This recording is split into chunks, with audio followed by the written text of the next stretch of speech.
बोलिए भागवत भगवान की जय हो। सूत जी महाराज सनकादिक 88,000 ऋषियों को उनके द्वारा की गई प्रार्थना के बारे में जब बतलाते हैं तो कहते हैं ये पूरा संसार जो आज आपको अपनी इन तुच्छ आंखों के माध्यम से दिखाई दे रहा है, यह एक ना एक दिन कली काल के गाल में जाने वाला है। जो दृश्य आपको दिख रहे हैं वो ना तो पहले थे और ना आगे रहेंगे, और जिसका आदि होता है उसका अंत भी निश्चित होता है। ऐसा क्यों कहा सूत जी महाराज ने कि जो दृश्य पहले थे वो अब नहीं है, जो अब है वो आगे नहीं होंगे।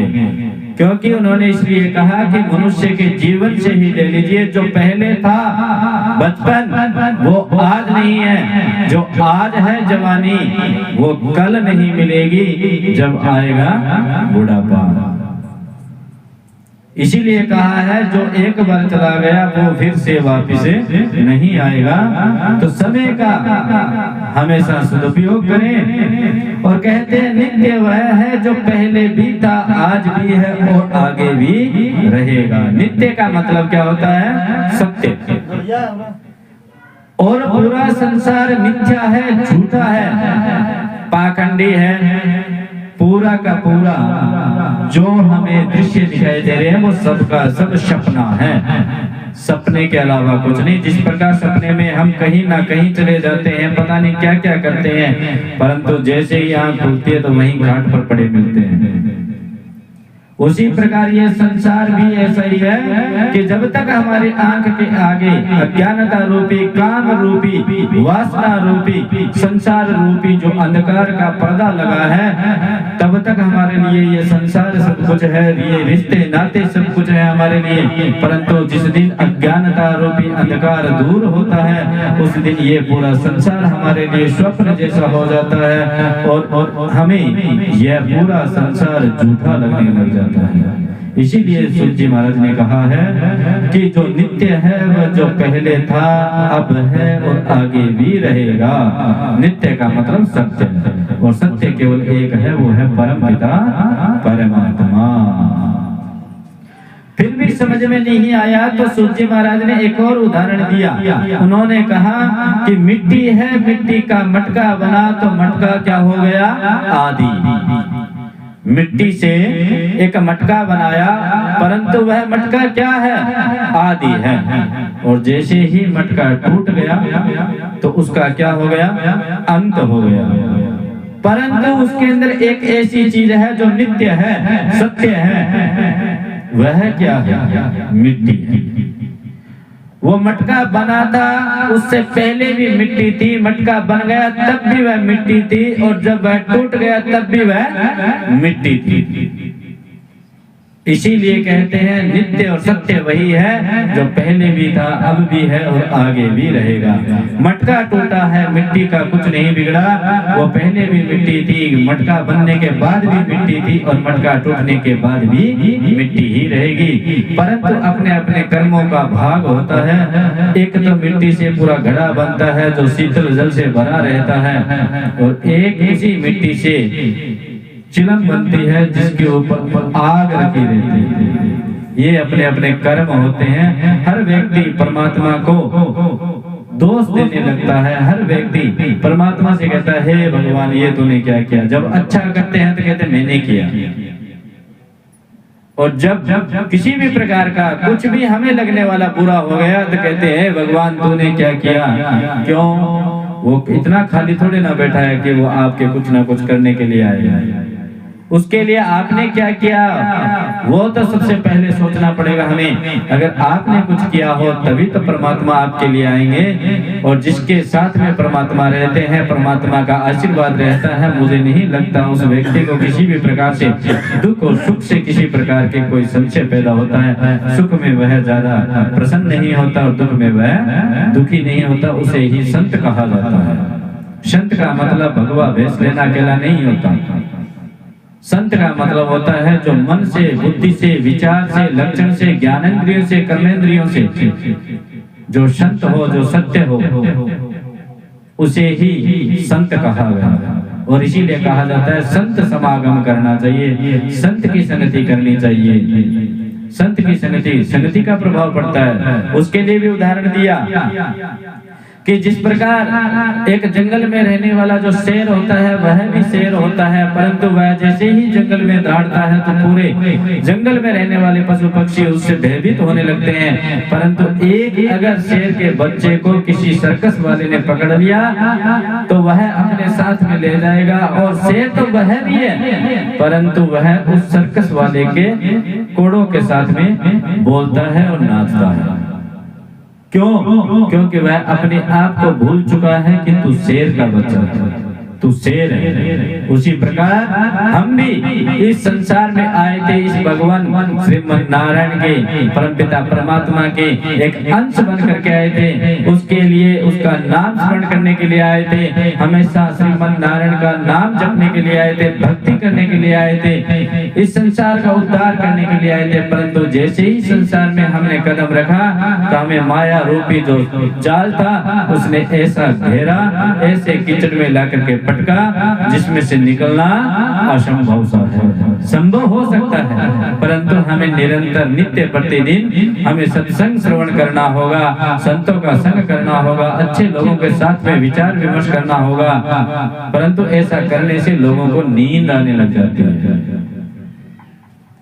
भजन में, कीर्तन में आप कहीं जाओगे तो जो व्यक्ति पापी होगा, जिसके पाप उजागर होंगे, पहली बात तो बड़े से बड़ा बहाना लगा करके, चाहे वह पड़ोस का हो, चाहे रिश्तेदार हो, चाहे कितना भी निजी हो, अगर उसके पाप जागृत है तो सबसे पहले तो वो इस प्रकार के सत्संगों में आ ही नहीं पाएगा।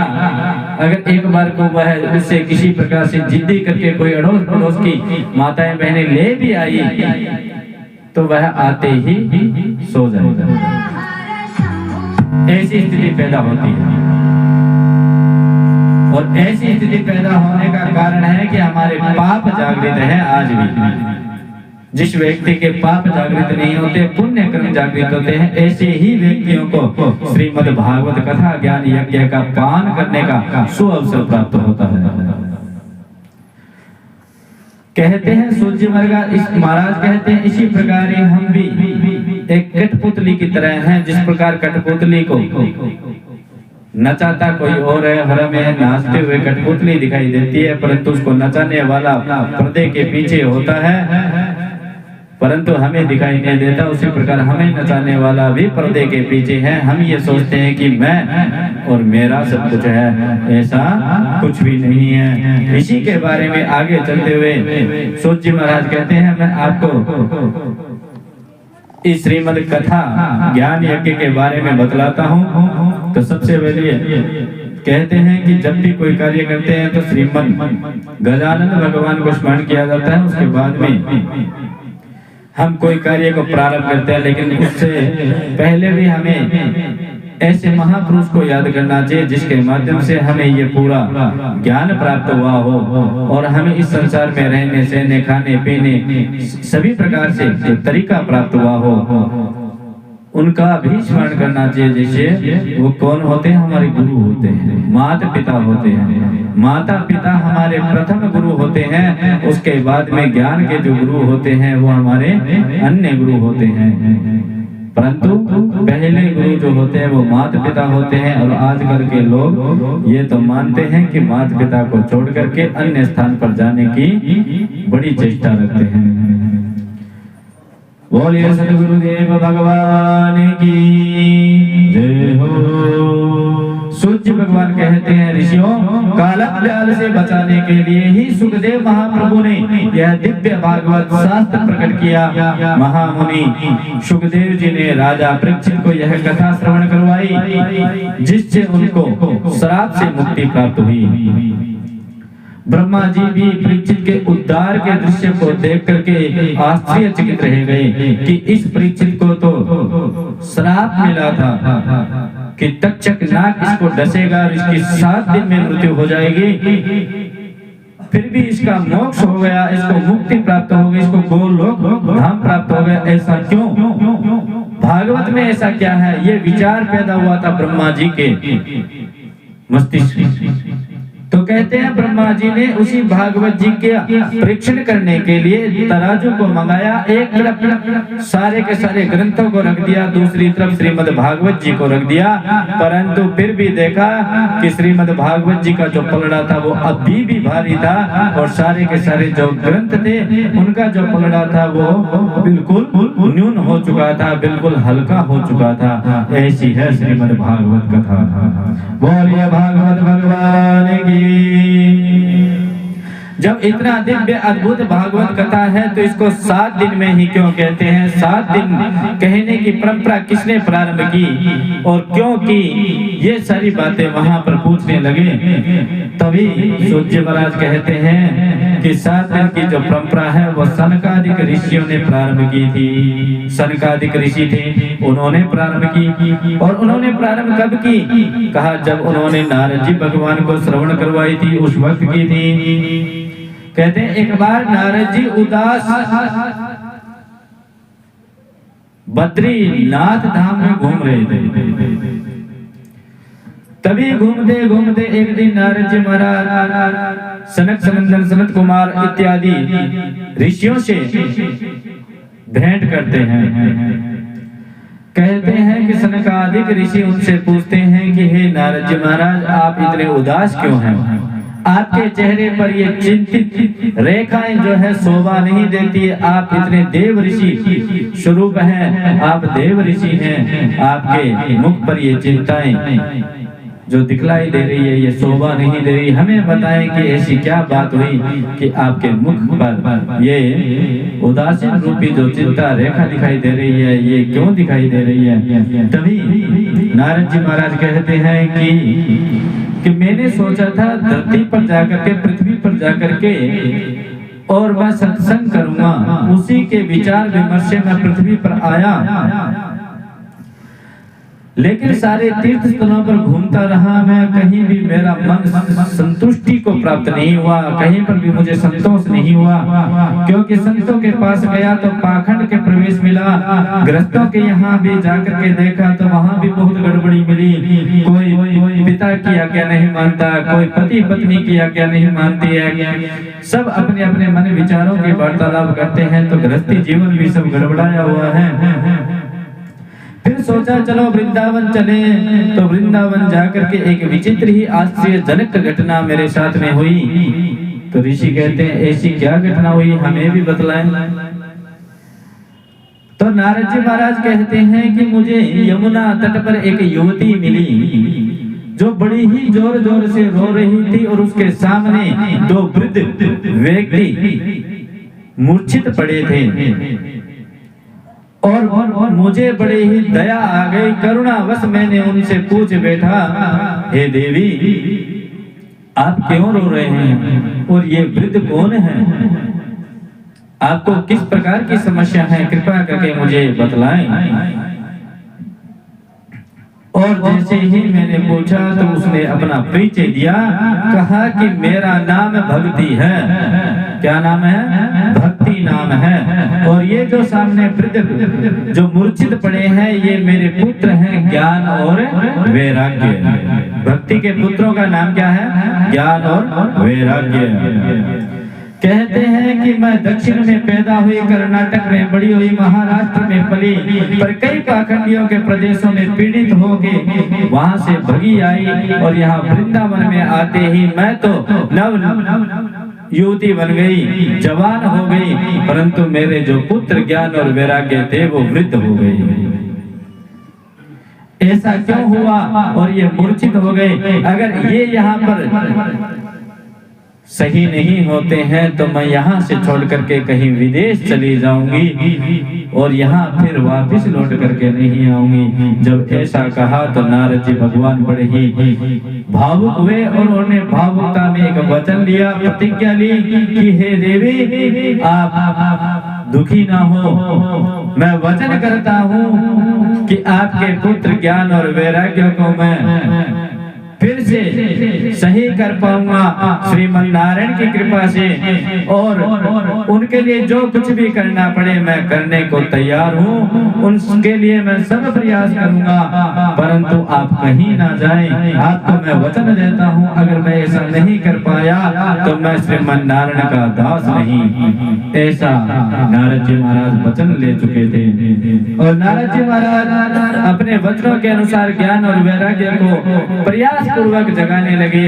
हे ज्ञान, हे वैराग्य, जागो उठो। परंतु ज्ञान और वैराग्य कस से मस नहीं हुए। फिर कहीं आकाशवाणी हुई कि इनको सत्संग बतलाएं। आकाशवाणी में जब ये कहा गया कि सत्कर्म करो, सत्कर्म करो, सत्कर्म करो, तो नारद जी महाराज ने वेद वेदांग सुनाए उनको, परंतु फिर थोड़ी सी चेतना उनमें आती और फिर से मूर्छित हो जाते, थोड़े से वो होश में आते और फिर बेहोश हो जाते। ऐसी स्थिति वहां पैदा हुई, परंतु कामयाबी नहीं मिली। फिर से आकाशवाणी हुई, तो आकाशवाणी में हुआ कि आप किसी संतों से पूछिए कि सत्कर्म किसे कहते हैं, सत्कर्म किसे कहते हैं। तो नारद जी महाराज निकल पड़े। जहां भी उनको कोई संत मिलता वो उनसे पूछने की कोशिश करते, परंतु उनसे पहले ही वह संत उनके सामने हाथ जोड़ करके कहते हैं, भगवान अगर आप ही नहीं जानते सत्कर्म क्या होता है तो हम तो आपके आगे बिल्कुल भी निम्न हैं, बिल्कुल ही तुच्छ हैं, हम तो कुछ भी नहीं है, आप तो देव ऋषि हैं। ऐसा कह करके और फिर चले जाते। जितने भी संत मिले वो सब के सब इसी प्रकार बहाना निकालते हुए निकल गए। इसीलिए मैंने विचार किया कि मैं बद्रीनाथ में चलूं और वहां जाकर के स्वयं श्रीमन नारायण से मैं पूछ पाऊं कि सत्कर्म क्या होता है। बस इसी विचार में यहाँ बैठा था और इतने में आपके दर्शन हो गए, आपसे मेरी मुलाकात हो गई है। प्रभु आप ही कृपा करें कि मुझे ये बतलाएं कि सत्कर्म क्या होता है। उस वक्त शनकादिक ऋषि कहते हैं, हे राम राम राम, अरे हे नारद, क्या आप इतना भी नहीं जानते कि सत्कर्म किसे कहते हैं? हम बतलाते हैं आपको कि सत्कर्म किसे कहते हैं। नारद जी, सत्कर्म का मतलब है श्रीमद् भागवत कथा ज्ञान। यज्ञ जो है उसे सत्कर्म कहते हैं। नारद जी महाराज कहते हैं, नहीं नहीं, ये बात मुझे पची नहीं भाई। का क्यों? सनकादिक ऋषि कहते हैं, ऐसा क्यों भाई? ऋषि कहते हैं, नारद जी महाराज कहते हैं, भैया मैंने पहले ही वेद और वेदांग सुना चुका हूं और वेद की ही व्याख्या श्रीमद् भागवत कथा है। तो जब मैंने वेद सुना दिए तो भागवत कथा कहाँ अलग रही, उसी की तो व्याख्या है। तो सनकादिक ऋषि उनको विशेष रूप से उदाहरण देते हुए कहते हैं, भैया दूध में से घी निकलता है, परंतु घी की जगह अगर दीपक में दूध डाल दे तो क्या बत्ती जलेगी? मानते हैं इस बात को कि दूध उसका जड़ है, परंतु उसमें से निकलने वाला मक्खन है, उसकी प्रतिक्रिया अलग है और उस दूध की प्रतिक्रिया अलग है। उसी दूध को फाड़ने के लिए उसी का दही काम में आता है। इसीलिए संसार में मनुष्य को मारने के लिए मनुष्य ही काम में आता है, संसार को पाड़ने के लिए सांसारिक भोग ही काम में आता है, परिवार को पाड़ने के लिए परिवार का व्यक्ति ही काम में आता है। बाहर जाने की आवश्यकता नहीं होती, सब चीज यही मिल जाती है। अपने अंदर झांक करके देख लो, आपको हर चीज मिलेगी, चाहे वह बुराई हो चाहे अच्छाई हो। जो व्यक्ति अपनी बुराई को देख सके, अपनी बुराई को देख करके उसको समझ सके, उसका पश्चाताप करके उसको मान सके और उसमें सुधार कर सके, उसे ही संत कहा जाता है। कहते हैं कि उसके बाद सनकादिक ऋषियों को नारद जी महाराज प्रार्थना करने लगे कि हे भगवान, क्या ये श्रीमद् भागवत कथा आप मुझे सुना सकते हैं? तो सनकादिक ऋषि कहते, क्यों नहीं, हम तो हैं ही इसीलिए कि हम किसी ना किसी को सत्कर्म की वार्तालाप सुना सकें, उनसे बातचीत कर सकें। तो सनकादिक ऋषि नारद जी से कहते हैं, तो भगवान बताइए हम कहाँ चलें, कथा को कहाँ प्रारंभ करें? तो कहते हैं कि नारद जी ने कहा, हे भगवान, मुझे ये जो आप भागवत सुनाना चाहते हैं उसका रसपान बहुत सारे लोग भी कर पाए, इसलिए आप ऐसा करें कि हमारे जो बद्रीनाथ से नीचे अगर आओगे तो आपको स्थान मिलेगा कौन सा, ऋषिकेश हरिद्वार, और वहां आकर के उन्होंने कथा प्रारंभ कर दी। सनकादिक ऋषि कथा करेंगे तो बड़े बड़े संत महात्मा वहां आने लगे, यानी सबको पता चला कि वहां पर कथा व्यास बना रहे हैं। सनकादिक ऋषि 5 साल के थे, वो केवल, उनकी उम्र कभी बढ़ी नहीं कभी घटी नहीं, और वो कथा व्यास है ऐसा सुनकर के पूरे संसार के जितने भी संत महात्मा थे सबके सब वहां दौड़े चले आए। कहते हैं कि दौड़े दौड़े आ रहे थे, हजारों की बड़ी संख्या में वहां पर संत समागम लग गया, बहुत बड़े पंडाल बन गया वहां पर, और इतनी भीड़ पैदा हो गई ठाकुर जी की कृपा से कि वहां पर स्थान भी नहीं मिल रहा था बैठने को। और सनकादिकों ने जैसे ही कथा प्रारंभ की, कहते हैं सदासेव्यो श्रीमद् भागवती कथा यस्याः श्रवणमात्रेण हरिचित्तम समाश्रयेत। सनकादिक कहते हैं भगवान की कथा सदा श्रवण करने योग्य है, इस कथा को सुनने से ईश्वर हमेशा के लिए आपके मन में वास करते हैं। मानव शरीर पाकर के जिसने भागवत कथा का रसपान नहीं किया वह इस संसार में इस भूमि पर एक बोझ के समान है, पशु के समान है, ऐसा उन्होंने वचनों के माध्यम से उसकी तुलना की है। इस प्रकार महिमा गाए जा रहे थे भागवत की। अचानक भागवत के जैसे जैसे उन्होंने गान किया, उसी भागवत में अचानक से एक चमत्कार हुआ। तो क्या चमत्कार हुआ? कहते हैं भक्ति सुतौ तौ तरणौ गृहीत्वा प्रेमैक रूपा सहसा विरासी श्री कृष्ण गोविंद हरे मुरारी नाथेति नामानि मुहुर्वदन्ति। श्री कृष्ण भगवान का संकीर्तन इसमें साथ में दिया हुआ है। श्री कृष्ण गोविंद हरे मुरारी हे नाथ नारायण वासुदेवा। श्री कृष्ण गोविंद हरे मुरारी हे नाथ नारायण वासुदेवा।